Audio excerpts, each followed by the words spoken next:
This 5-minute solution will show you how to reduce PDF file size with iPhone.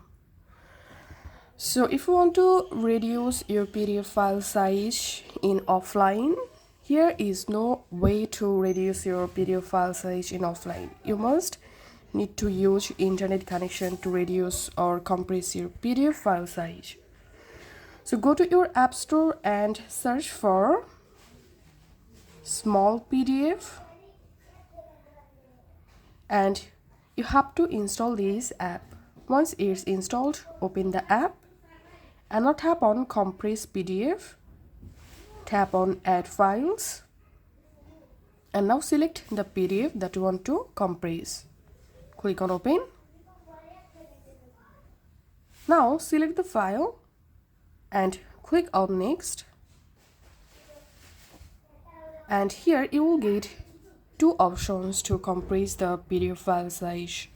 One comes with Pro version, which will compress 75%, and the free package will compress your PDF file size 40%. So we are going to select the second one, and that's how you will be able to compress or reduce PDF file size with iPhone. If you find this video helpful, make sure to subscribe 5-minute solution. See you in the next video.